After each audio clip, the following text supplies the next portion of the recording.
Hi friends, బాయికాడికి అయితే వచ్చినాం. ఇక బర్రెలను నీళ్ళ పెట్టుకొని కరెంట్ అయితే పెట్టినాం పొలానికి.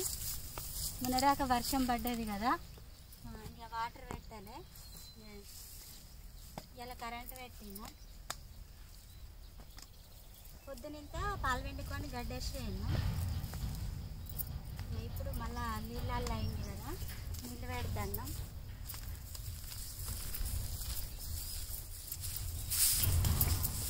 మా బర్రెకి అయితే బొంత ఎందుకు కప్పినామంటే దీనికి తోకలేదు, బాగా ఈగలు కుడతాయి అని చెప్పేసి బొంత కప్పినాం.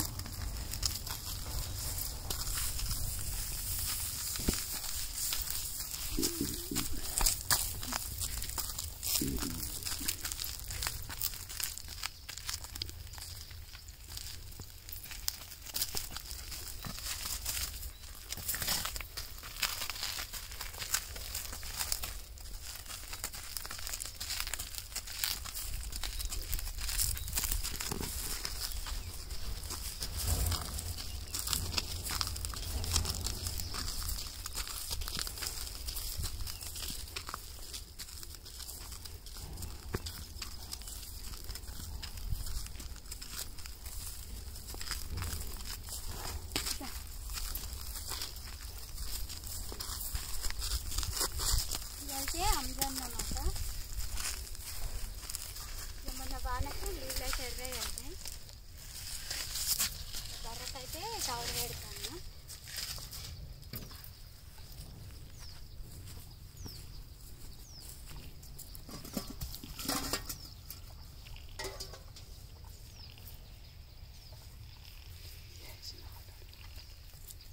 కొంచెం అంతా తౌడు ఉప్పు ఫస్టే పెట్టిన ఆగదని చెప్పేసి మళ్ళీ ఇప్పుడు కొంచెం అంతా పోసిన.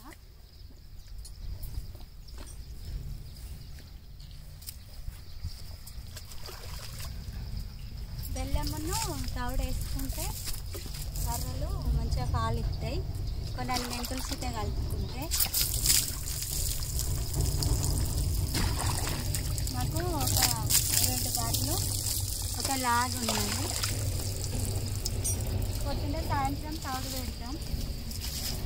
ఇక మాకే పండుతాయి కదా బర్రెలు, మేము అన్నానికి బియ్యం పట్టించుకునేటప్పుడు ఆ తౌడే ఇక ఈ బర్రెలకు అవుతుంది ఒకటేసారి. ఇక కొనుకొచ్చుకుంటే పిచ్చి రేటు ఉంటాయి కదా, ఇక మనకు బర్రెలు వెళ్ళినప్పుడు ఇక అవే పట్టించుకుంటాం అన్నమాట. ఆ తౌడయింది. ఎండ అయితే బాగా కొడుతుంది కదా, బర్రెలు అయితే అస్సలు ఆగాయి ఎండకు. అందుకే పొద్దున మళ్ళీ ఎండపూట ఒకసారి పేయగలిగితే చల్లగా ఉంటుంది.